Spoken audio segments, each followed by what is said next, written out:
प्रिय छात्राओं, जैसा कि आपको बताया गया था कि भक्ति कालीन काव्य धाराओं के प्रमुख स्वरूपों पर प्रकाश डालिए।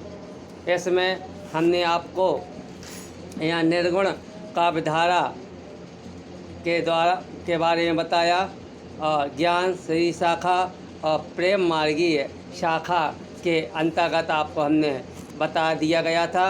अब सगुण भक्ति काव्य धारा जो है उसके बारे में हम आपको यहाँ पे बताते हैं कि सगुण शब्द से अप्राय है साकार।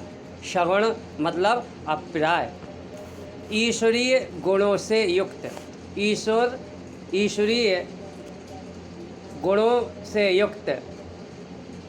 आशय यह है कि ऐसे ईश्वर का स्वरूप जिसमें सभी गुण अर्थात सतोगुण, रजोगुण और तमोगुण विद्यमान हों, वह सभी दिव्य शक्तियों और योग्यताओं से संपन्न हों। इन्हीं गुणों और शक्तियों से युक्त पर ब्रह्मा ईश्वर अवतार लेकर विनाश करके संतों, भक्तों और आंत प्राणियों की रक्षा करता है और पालन करता है। इसे ही सगुण ईश्वर या सगुण ब्रह्म के रूप में जाना जाता है। आचार्य रामानुज के विशिष्ट द्वैतवाद की आधार भूमि पर रामानंद ने श्री वैष्णव संप्रदाय की स्थापना की थी।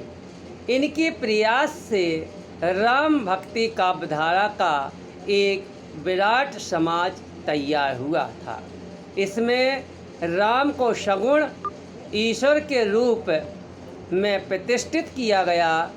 दशरथ पुत्र राम केवल राजकुमार ही नहीं अपितु उन्हें सर्वशक्तिमान निरूपित किया गया। अब यहाँ पे बताया जाता है राम भक्ति शाखा और कृष्ण भक्ति शाखा।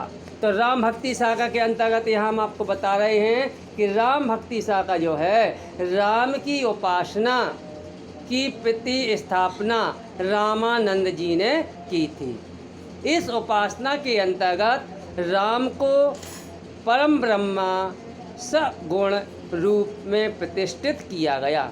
इस प्रकार से राम की उपासना का साहित्य आधार तो वाल्मीकि रामायण, हनुमानाष्टक, रघुवंश, उत्तरांचरित, आध्यात्म रामायण आदि बन गया। इस आधार पर सत्यपन महाकवि तुलसीदास ने सर्वप्रथम और उपयुक्त रूप में अपनी कृति रामचरितमानस में किया। यद्यपि अन्य राम भक्त कवियों ने एक एक करके इस तत्व को प्रस्तुत किया है, फिर भी तुलसीदास इस दृष्टि से श्रेष्ठ सिद्ध होते हैं।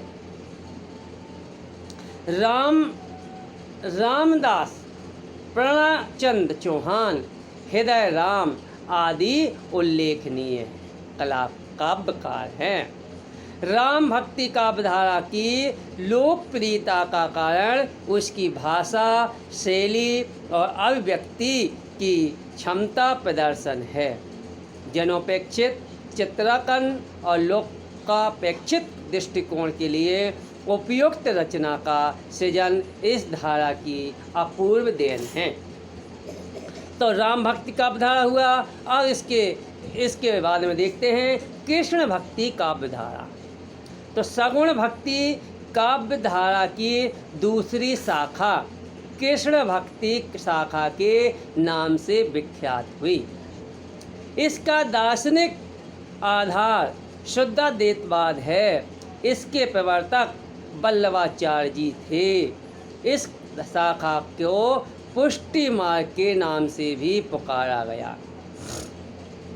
वल्लभाचार्य जी ने श्री कृष्ण को ही परम ब्रह्म के रूप में समस्त सांसारिक कष्टों और अभावों का विनाश बतलाया। क्या बतलाया? विनाश। इस श्री कृष्ण की विभिन्न लीलाओं का चित्रांकन भी कृष्ण भक्ति काव्यधारा के कवियों ने किया। महाकवि सूरदास विचरित सूर सागर इस दृष्टि से विश्व साहित्य का एक अनूठा महाकाव्य सिद्ध हुआ। कृष्ण भक्ति काव्यधारा द्वारा कृष्ण की परम ब्रह्म की प्रतिष्ठा लोक कल्याण के साथ साथ लोक रंजक रूप में भी की गई है। इस काव्यधारा द्वारा श्री कृष्ण के बाल तथा किशोर जीवन को ही दिव्य और अद्भुत लीलाओं को प्रस्तुत किया गया है। अतएव इस काव्यधारा की भक्ति भावों को वात्सल्य रस से परिपूर्ण है।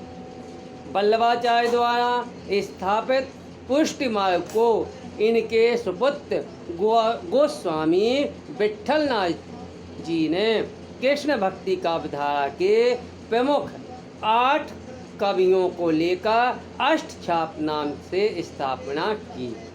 इसमें सूरदास, परमानंद दास, कृष्णदास, शीत स्वामी, गोविंद स्वामी, चतुर्भुज दास, कुंभनंद दास और नंददास सम्मिलित हैं।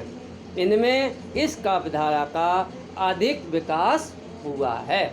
तो इसमें हमने आपको अभी यहाँ बताया है भक्तिकालीन काव्यधाराओं के प्रमुख स्वरूपों पर प्रकाश डालिए अथवा भक्तिकाल की प्रमुख शाखाओं का संक्षिप्त में परिचय दीजिए। तो हमने इसको आपको पहले बताया था और आज हम इसको क्लियर कर रहे हैं कि आपको इसमें निर्गुण काव्यधारा, तो निर्गुण काव्यधारा के अंतर्गत आपको ज्ञान सही शाखा और प्रेम मार्गी शाखा का वर्णन लिखना है। ठीक है ना। अब इसके बाद में आता है सगुण भक्ति काव्यधारा, हमने आपको बताया है। इसके अंतर्गत राम भक्ति काव्यधारा और कृष्ण भक्ति काव्यधारा। इस प्रकार से आपका यह जो है पहला एक क्वेश्चन जो आपको यहाँ पे आपको हमने समझाया है। अब इसके बाद में यहाँ हम दूसरा क्वेश्चन जो लेने जा रहे हैं उसको आप सभी ध्यानपूर्वक यहाँ पे सुनिए।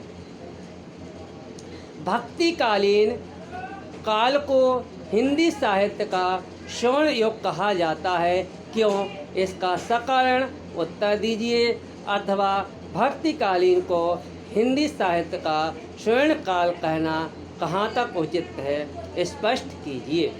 तो ये जो क्वेश्चन है इस क्वेश्चन को अपन को समझना है, पढ़ना है और इसके बाद अपन कल अपन यहाँ पे देखते हैं।